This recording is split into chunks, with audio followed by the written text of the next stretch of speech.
start a trigger a war over there?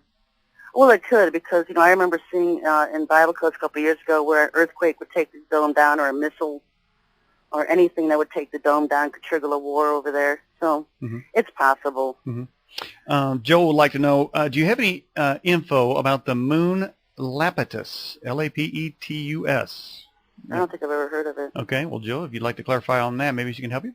Well, Sherry, if these aliens are driving these black helicopters, don't they have to go to a base, or are they coming up out of the ground with them? Where's their home base? They do have their own bases all over the United States, inside the mountains. People have seen them go inside mountains. They've seen them coming up out of the water. There's a huge underground base off the southern coast of Florida. The Bermuda Triangle, there is an underground base there. As far as where these helicopters are going from, I'm going to go out on a limb and say that they're probably right with our own military, because we know that Los Alamos has a hangar for all of these black helicopter type things. And in various Air Force bases throughout the West and Midwest that have hangars for their own UFO craft, let alone these black helicopters. Really? I'm wondering why the people in the airports with their radar don't see that there's an aircraft like. I mean, do the aliens, are they following dedicated flight plans? I mean, are they that fine tuned? Well, I don't.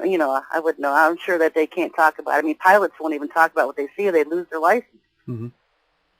And do you know of any recent obvious alien sightings that have been reported in the news or television? I think the latest one I heard was the one down in Arkansas. Right. A retired Air Force officer talked about seeing a UFO down in Arkansas. And, of course, I did a road trip to Arkansas last year. We're going a lot of that area. They're just all over the place. And you know what? As the veil lifts and they start losing their protection, they're not going to be able to hide like they used to. Yeah. Hey, Sherry, you're just the expert I want to talk to, too, because around Thanksgiving, I was driving down the road, and some sort of, with my two boys, and some sort of craft went flying over our truck. Now, that's really probably one of the first clear sightings that I've had. That was obvious. It was going horizontal. It was blue light. And then from then on, so we pull the truck over, and we're just looking up. And I remember you saying one time, I said, where are the UFOs? And you said, well, all you got to do is look up. So, okay, I'm going to do what Sherry Shriner said. So we were looking up, and we saw clear, because there was a lot of traffic around the holiday there. But what we saw was bright lights that appeared 50 to 100 yards off the plane wingtips. It was like parallel. It would flash for 2 or 3 seconds or less around certain planes. There would be this bright flash. It was external from the plane. There were no clouds, so it wasn't even anything reflective. What do you think that was? I don't know. Is it possible they were being tailed with perhaps, and the spotlight shown on them by craft? There could. I've seen Star Wars with my own eyes taking place in the skies. I've seen UFOs be shot down. I've seen UFOs chasing UFOs. I've seen beams of light hitting other. You know what? If you just go outside, you know what to look for. And some of these planes at night that look like they're flying in a normal pattern, then all of a sudden just do something crazy. You start seeing different lights. Yeah. The red lights, the white lights. You're talking about seeing blue lights. Yeah. Yeah. They seem to know about our light configurations on conventional aircraft, don't they? Yeah, they mimic them very well. Yeah. And the thing is, if not every UFO we see is an alien craft UFO, our government has them as well, piloted by the NSA.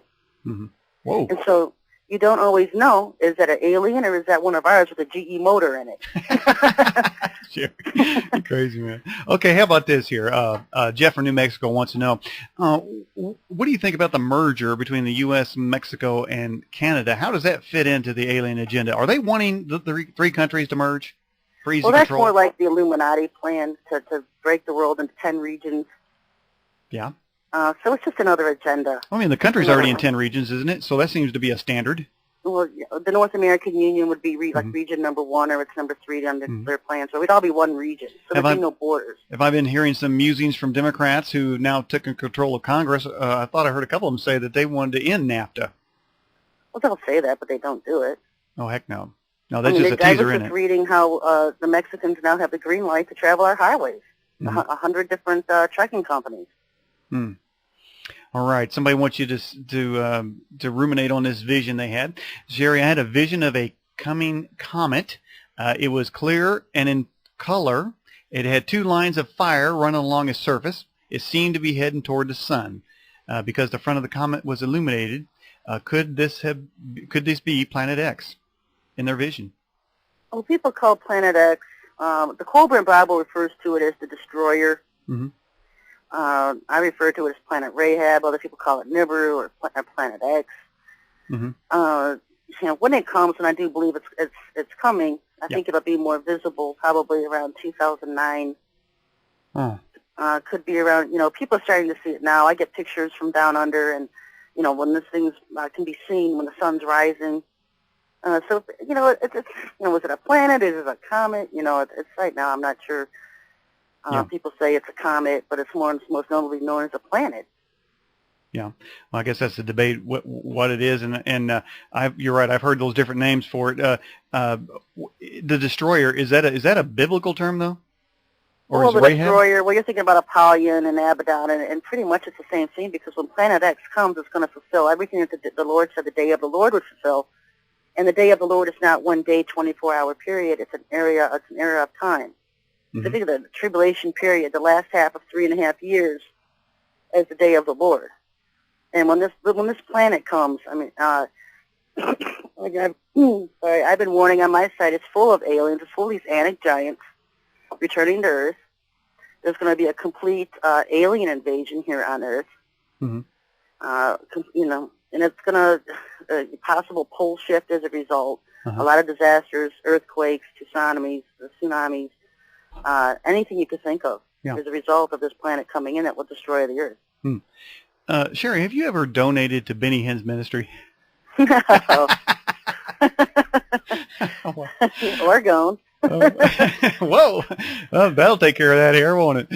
Yeah, he's definitely on my beast targets list. Whoa. So, you have a beast targets list, eh? How many people's on your beast target? Oh, the Benny Hinn's. I have it on my website. I don't hide it. Yeah. Whoa. Have you? The Benny Hinn's, the Kenneth Copelands, all these beast prophet churches, these people that call themselves servants of the Lord's when they're, servants of unrighteousness. They're here to hurt and deceive and destroy the Lord's people. Mm. Sherry, when somebody hears some of the things you say and begins to gather other information, corroborating evidence, say information from the internet and whatnot, and they discover, as they say, that the church that they're in is in apostasy or paganism or all the different isms, that the complexities of the churches, the breakdowns within them, the arguing and things. When they finally realize all that's going on and they want to pull out of that, what do they pull out to? Well, the Lord says to come out of Babylon. He says, come out of her, the whore, the mother of harlots. People think that this is Catholicism. This is Christianity in general. Mm-hmm. If you're worshiping God on the sun god day, then you're breaking his commandment to worship him on the seventh Sabbath day. Yeah. And so all of these churches that are meeting on Sundays, which is the first day of the week, are violating the very commandments they claim to be teaching their people to follow. We're to honor the Lord on the Sabbath day. Yeah. The seventh day. It was never changed. Mm-hmm. The only person who ever changed it was Paul. And people use Paul's scriptures, and Paul was a false apostle. Hmm. Okay, what about Paul? What's his place in history? Paul was the self-proclaimed apostle of the Lord. He was. People think he was one of the 12 apostles. He wasn't. He was number 13. We already had 12 apostles. Paul came in his own name. Paul gave his own self a title, the apostle. A lot of the stuff of his whole, everything about him has been deleted out of the KJV, but found in the Dead Sea Scrolls. And so when you look at other people's work, these historians, Robert Eisenman, he wrote a book, Dead Sea Scrolls, and he wrote one, James, the brother of Jesus, you start to unravel the mystery and the truth about Paul, the same ones I've been proclaiming for 5 or 6 years now. And people have said I'm teaching, I'm heretic and teaching blasphemies, but all the truth's coming out now. And now that you go on the internet, when I first started standing against Paul, there was nothing on the internet about Paul. And now that, 5, 6 years later, there's websites, there's books coming out, the truth is coming more out there. Mm-hmm. Well, barring who he is, whether he's the 13th or the 12th, and I would say, I guess 13th is probably the right number, but could he not say some good things, though? Well, Satan says good things, but he's got that 10% poison that will damn someone's soul to hell, and it's the same way Paul operates. When the Lord was here and he walked and talked with his 12 apostles, and he told them how to reestablish the law, because right at that time, the Pharisees, the Sadducees, and the scribes had all been working together to pervert the law and had the people under oppression, and they were